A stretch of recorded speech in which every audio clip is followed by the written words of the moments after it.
Hello friends, myself Dr. Harish Chandra. I have completed MSc in Mathematics in 1996 and in 2001 I have been selected in government job as a government lecturer and in 2006 I have left और उसके बाद मैंने engineering college join किया। फिर 2010 में 2010 में मुझे लगा मेरा इंटरेस्ट था रिसर्च की तरफ, तो मैंने ग्रामोदय विश्वविद्यालय से एमफिल की और उसके बाद मैंने अपना कंटिन्यूएशन जारी रखा रिसर्च में। और 2017 में हमारी थीसिस अवार्ड हुई, हमारी रिसर्च कंप्लीट हुई। In this duration I have published 8 research paper in international journals, okay, and I have attended 8 international conference।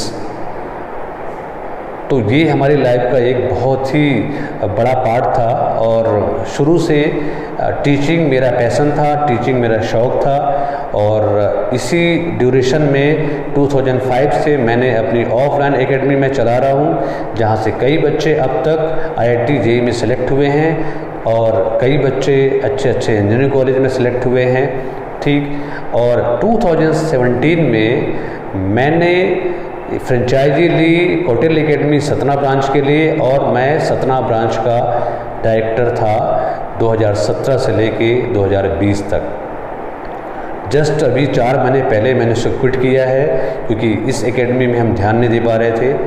अब इसी तरह का एक नया पैशन मुझे लग रहा है कि मुझे अनअकैडमी ज्वाइन करना चाहिए, क्योंकि बहुत कम टाइम में हमने देखा कि अनअकैडमी अपनी सफलता की बुलंदियों को छूता हुआ नज़र आ रहा है। तो अनअकैडमी पहली बात तो क्या है और हम क्यों ज्वाइन करना चाहते हैं। तो अनअकैडमी मैं एक बात कहना चाहूँगा कि अनअकैडमी बहुत कम समय में इंडिया का सबसे बड़ा एजुकेशनल प्लेटफॉर्म बन चुका है।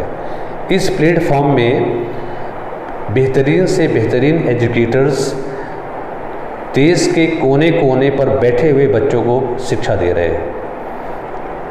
जो कार्य पॉसिबल नहीं था, जो काम पॉसिबल नहीं था, उन्होंने पॉसिबल किया। अब मैं क्या बात करूं कि इस अनअकैडमी ने कैसी कैसी सुविधाएं लोगों को दी है। ऐसे लोग जो जॉब में हैं लेकिन उनका एम है, उनका गोल है कि UPSC या सिविल सर्विसेज की तैयारी करना, उनको घर बैठे बैठे जॉब करते हुए इन्होंने सुविधाएं प्रदान की। ऐसे बच्चे जो दूर दराज के हैं और इतने बड़े एजुकेटर से नहीं पढ़ सकते थे, तो उन्होंने घर बैठे बैठे सुविधा उपलब्ध कराई। ऐसे बच्चे जो नहीं पे कर पा रहे हैं या नहीं पढ़ पा रहे हैं, हम अगर देश के किसी कोने में अगर हम बैठे हैं और हम नहीं जा पाते वहाँ पे, तो गरीब से गरीब बच्चा होता है, अमीर से अमीर बच्चा होता है, सारे एक ही प्लेटफॉर्म में आके एक साथ एजुकेशन देते हैं। तो मुझे समझ में आ रहा है कि अनअकैडमी में एक जैसा काम किया है, तो बिल्कुल ऐसा काम मुझे नहीं समझ में आ रहा कि किसी और एकेडमी द्वारा किया जा रहा है। प्लस अनअकैडमी में फ़ायदा क्या है जुड़ने में, तो अनअकैडमी में जुड़ने में फ़ायदा यही है कि हमारे पास बेहतरीन एजुकेटर्स हैं, जैसे डॉक्टर रोमन सैनी जी एंड पहली IPS महिला ऑफिसर किरण बेदी जी, और इसके साथ ही साथ कितने ऐसे एजुकेटर्स हैं जिनको हम लोग नहीं जानते हैं, लेकिन ये एकेडमी किसी एक क्षेत्र में काम नहीं कर रही है। ये एकेडमी चाहे UPSC का कार्य हो, चाहे UPSC का क्षेत्र हो, चाहे स्टेट सिविल सर्विसेज का क्षेत्र हो, चाहे बैंकिंग का सेक्टर हो या IIT का सेक्टर हो या मेडिकल का सेक्टर हो, कितना बड़ा प्लेटफॉर्म तैयार कर चुकी है। अब प्लेटफॉर्म तैयार नहीं किया इसने, बेहतरीन रिजल्ट दे रही है। कोने कोने में बच्चे इससे स्टडी करके रिजल्ट दे पा रहे हैं। और मुझ जैसा जो टीचर बहुत अपने आप को एक गौरव फील करेगा, एक प्राउड फील करेगा कि हम अनअकैडमी के एजुकेटर के रूप में काम करते हैं। सो अंत में मैं सैनी जी का धन्यवाद देता हूं, उनकी टीम को धन्यवाद देता हूं कि हम अपने व्यस्ततम टाइम निकाल कर और मुझे अपने यहाँ प्लेटफॉर्म में पढ़ाने का एक चांस दिया है। बहुत बहुत थैंकफुल हूँ मैं आपका। Thank you very much. Hello friends, आज मैं एक टॉपिक के बारे में बात करूंगा कि अगर 2 टॉपिक एक साथ कंबाइन करते हैं तो क्या रिजल्ट उसके आते हैं। और ऐसी ही प्रॉब्लम आजकल JEE और IIT में पूछी जाती है। किसी भी एक टॉपिक को पढ़ के हम कोई भी प्रॉब्लम सॉल्व नहीं कर सकते हैं। तो मैं उसी का एक एग्जांपल लिया मैंने कि एक हमने सर्कल लिया जो इक्वेशन है x square plus y square equal to a square, दूसरी हमने ली है straight line y equal to m x plus c.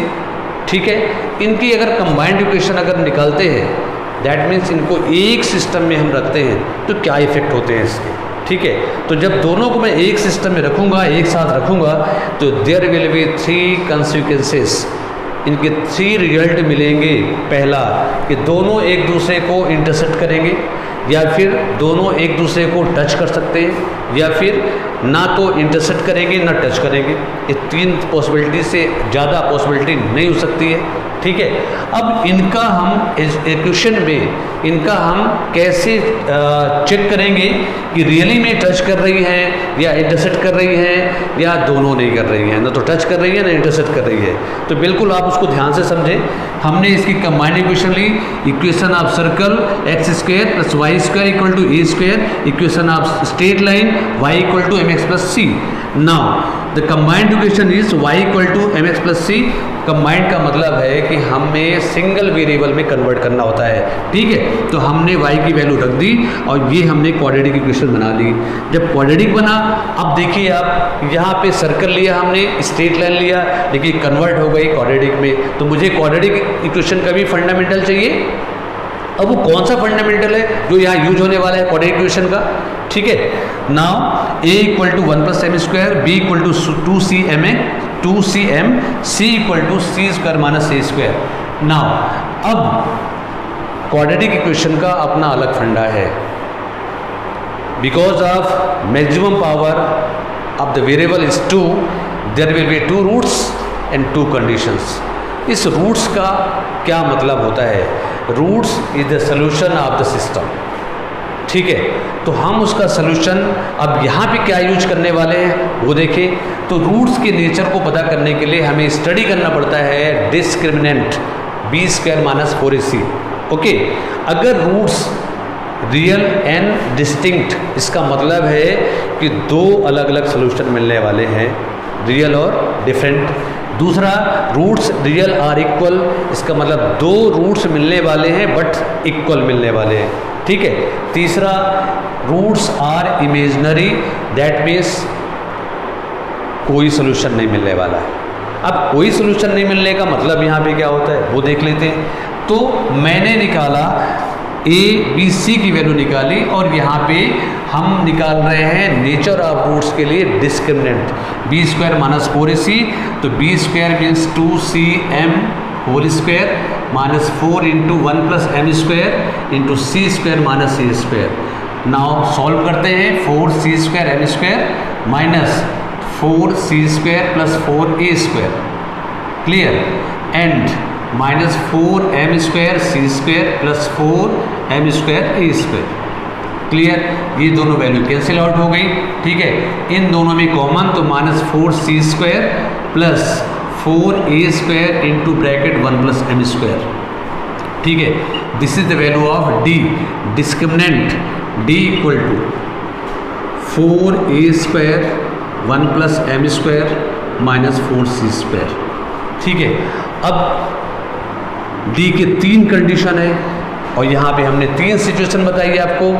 ठीक है, बिल्कुल कॉम्बाइंड कर रही है। 3 सिचुएशन थी कि स्ट्रेट लाइन और सर्कल एक दूसरे को इंटरसेक्ट करेंगे, स्ट्रेट लाइन और सर्कल एक दूसरे को टच करेंगे, स्ट्रेट लाइन और सर्कल ना तो टच करेंगे ना इंटरसेक्ट करेंगे। सो यहाँ पे भी डी की 3 कंडीशन आ रही है कि या तो रूट्स रियल और अलग अलग होंगे, डिस्टिंक्ट होंगे, या फिर रूट्स रियल और इक्वल होंगे, या फिर ना तो रियल नहीं होंगे, दैट मीन्स इमेजिनरी पार्ट होगा। इसका मतलब ना तो लाइन टच करेगी ना इंटरसेक्ट करेगी। So if d greater than 0 तो real and different, real and different. अब d ग्रेटर देन 0 का मतलब क्या है?